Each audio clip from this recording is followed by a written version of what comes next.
दोस्तों yes bank की बात करें तो काफ़ी दिनों के बाद आज ज़बरदस्त तेज़ी स्टॉक के अंदर हमें देखने को मिली है और काफ़ी ज़बरदस्त वॉल्यूम हुआ है। क्या यहाँ से स्टॉक में अब तेज़ी की संभावना बनने लगी है और इसके पीछे है बहुत बड़ी गुड न्यूज।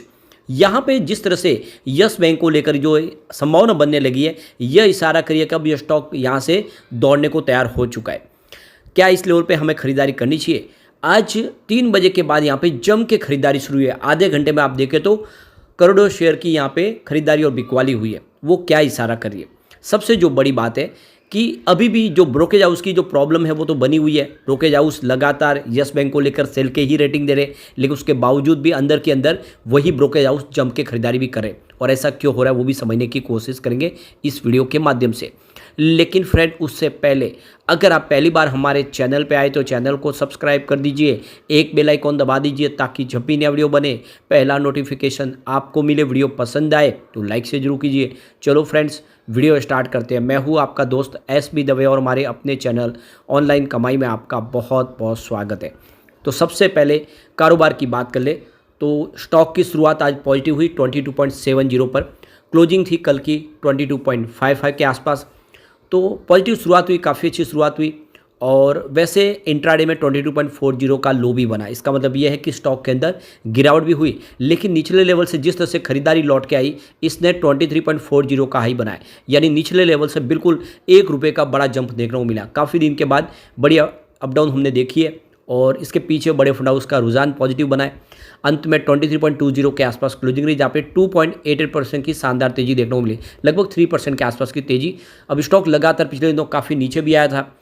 वॉल्यूम आज ज़बरदस्त बढ़ा है। पिछले 1 महीने पहले इसका 25 करोड़ का वॉल्यूम था। 10 करोड़ की डिलीवरी उठाई गई थी। 1 वीक पहले 15 करोड़ का वॉल्यूम होता, 5 करोड़ की डिलीवरी उठाई गई थी। और कल 12 करोड़ का वॉल्यूम होता, 4 करोड़ की डिलीवरी उठाई गई थी। यानी वॉल्यूम लगातार कम हो रहा था, लेकिन आज अचानक वॉल्यूम में ज़बरदस्त जंप देखने को मिला। वॉल्यूम सीधा 38 करोड़ तक पहुंच गया। यानी पूरे महीने में सबसे शानदार वॉल्यूम आज हुआ है, जो इशारा कर रहा है कि अब बड़े फंड हाउस फिर से एक्टिव हो चुके हैं। अब यहाँ पे जो बड़ी अपडेट निकल के आ रही है, सुजलॉन एनर्जी की तरफ से एक्सचेंज को इन्वेस्टर मीटिंग को लेकर जानकारी दी गई है। तो यहाँ पे देख सकते हो कि आदित्य बिरला सन लाइफ इंश्योरेंस कंपनी के साथ में और साथ में neo family office Shriram asset management company के साथ में इनकी मीटिंग थी। ये कल हुई है और आप देखो यह मोड जो है इसका इन पर्सन है। सुबह 10 बजे से 10:45 के बीच में यह मीटिंग हुई है। ग्रुप मीटिंग जो मुंबई की लोकेशन यानी मुंबई की हेडक्वार्टर में हुई है इनकी मीटिंग। इसके अलावा जो दूसरी मीटिंग देखें तो वो SL partner, I wealth management, Renaissance investment management private limited, इसके अलावा स्वालिया इन्वेस्टमेंट मैनेजमेंट लिमिटेड और देख सकते कि वेलवेंटीज एडवाइजर्स प्राइवेट लिमिटेड और वासुकी इंडिया, इन सब इन्वेस्टर के साथ में इन्होंने मीटिंग की है। और ये मीटिंग भी कल ही हुई है। आप देखें ये भी इन पर्सन मोड के ऊपर थी और 11 बजे से लेकर 11:45 पे ये मुंबई में मीटिंग हुई है। तो देख सकते हो कि लगातार इन्वेस्टर के साथ में इनकी बातचीत चल रही है। आने वाले समय कुछ बड़ी संभावनाओं को तलाशा जा रहा है और ये बहुत बड़ी बात है। यस बैंक आने वाले समय अपने बिजनेस को लेकर बड़े फैसले ले रही है इस समय।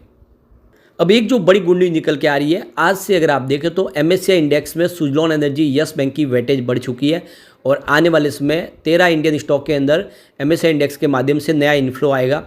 तो देख सकते हो कि आज इस इंडेक्स के अंदर आज से बदलाव होगा। तो आप देखिए इंडिया के अंदर जो नया नेट इन्फ्लो है वो करीब $2.5 बिलियन के आसपास आने की संभावना बन रही है। FI का पॉजिटिव इन्फ्लो अब MSCI इंडेक्स के माध्यम से आएगा। तो ये जो एडजस्टमेंट हुआ है आप देख दो कि 31 मई 2024 को आज ही हुआ है। तो देख दो कि अभिलाष पगारिया जो नवमा इंस्टीट्यूट इक्विटीज़ के हेड है उनकी तरफ से कहा गया है कि अब जो स्टॉक इसमें जिनका वेटेज बड़ा है उनमें काफ़ी बड़ा निवेश आएगा और जो FI जो MSCI इंडेक्स को ट्रैक करके उसके हिसाब से निवेश करते हैं उनका फ्रेश इन्वेस्टमेंट आना शुरू हो जाएगा। तो आप देख सकते हो कि आज जैसे कि स्टॉक के अंदर 3 बजे के बाद जो हमने काफ़ी बड़ी वॉल्यूम में कामकाज देखा तो वो उसका असर देखने को मिल रहा है ये MSCI इंडेक्स का, क्योंकि जो पगारिया का भी कहना है कि लास्ट के 30 मिनट में यहाँ पे काफ़ी ज़्यादा एक्टिविटी देखने को मिली है। तो 13 नए इंडेक्स स्टॉक को इस इंडेक्स में शामिल किया गया और 3 जो स्टॉक है यहाँ से एग्जिट कर लिया गया है उनको। तो यहाँ पे देख दो कि PB फिनटेक, पॉलिसी बाजार, NHPC, phoenix mills, Indus tower, Sundaram finance, solar industries, Torrent power, Jindal stainless, Thermax, boss, JSW energy, Mankind pharma, Canara bank, इनको इस इंडेक्स का हिस्सा बनाया गया है, जिससे आने वाले समय देखें तो $165 से लेकर $275 मिलियन का निवेश आने की संभावना बनी है। इसके अलावा देखें तो ऑन 97 कम्युनिकेशन यानी पेटीएम, बर्जर पेंट्स और इंद्रप्रस्थ गैस, ये 3 है जो इस इंडेक्स से बाहर इनको निकाला गया, जिससे 78 से लेकर 117 मिलियन डॉलर का निवेश यहाँ से आउटफ्लो होगा, कम होगा। इसके अलावा देखें तो यहाँ पे कुछ स्टॉक के अंदर उनकी वेटेज बढ़ी, जिसमें AU small finance bank, Vedanta, Macrotech developers, Zomato, Polycab India, संवर्धन मदरसन, यस बैंक, सुजलॉन, ये देख सकते हो इनका वेटेज बढ़ चुका है, जिससे 16 से लेके 87 मिलियन डॉलर का फ्रेश इन्वेस्टमेंट इन स्टॉक के अंदर आना शुरू होगा। तो ये बहुत बड़ी गुड न्यूज़ है सुजलॉन के लिए भी और यस बैंक के लिए भी। तो एक तरह से देख सकते हो कि एमएससीआई इंडेक्स में शामिल होने से मतलब ये होता है कि उसका वेटेज बढ़ने से अब एक तरह से वहाँ से अब संभावना पॉइंट बनेगी। एमएससीआई इंडेक्स ने इनके ऊपर भरोसा जताया, ये बात समझ में आती है, जिससे जो फॉरेन इन्वेस्टर है वो इनकी तरफ अट्रैक्ट होते हैं और नया निवेश इनकी तरफ आना शुरू होता है। तो काफ़ी बड़ी गुड न्यूज़ है और इसका असर भी देखने को आज मिला है। अब चलते हैं कुछ बड़ी डील की तरफ, जिन्होंने पूरा आज गेम चेंज किया। तो सुबह काफ़ी अप डाउन के साथ में डील तो हुई, लेकिन हम जो उन डील को डिस्कस करेंगे जो सिर्फ आधे घंटे में हुई है 3 बजे के बाद। तो 3:09 पर 22.85 की प्राइस से 38,16,000 शेयरों की एक ज़बरदस्त खरीदारी हुई। फिर 3:05 पर 22.95 की प्राइस से यहाँ पे 33,99,000 शेयरों की एक बिकवाली हुई। फिर 3:06 पर 22.80 की प्राइस से 53,72,000 शेयरों की एक बड़ी बिकवाली और हुई। उसके बाद 3:07 पर 22.75 की प्राइस से 31,53,000 शेयरों की एक बिकवाली और हुई। लेकिन उसके बाद 3:10 पर 22.95 की प्राइस से 30,69,000 शेयरों की बड़ी खरीदारी हुई। फिर 3:10 पर 22.90 की प्राइस से 32,02,000 शेयरों की एक खरीदारी और हुई। फिर 3:12 पर 23.05 की प्राइस से 37,64,000 शेयरों की एक बड़ी खरीदारी हुई। तो फिर 3:13 पर 23.10 की प्राइस से 57,76,000 शेयरों की बम्पर खरीदारी हुई। फिर 3:16 पर उसी समय लगभग 23.20 की प्राइस से 30,75,000 शेयरों की एक बड़ी खरीदारी और हुई। तो कुल मिला के आप देख सकते हो कि काफ़ी ज़बरदस्त खरीदारी हुई। कुछ डील जरूर हुई है बिकवाली की, लेकिन ओवरऑल देखें तो ज़बरदस्त खरीदारी हुई है, जो इशारा करे कि यहाँ पे एक शानदार तेजी की संभावना बन सकती है। अब अगर हम इसके सिंपल मूविंग एवरेज को देखें तो 5 डेज़ के हिसाब से 23.01 है।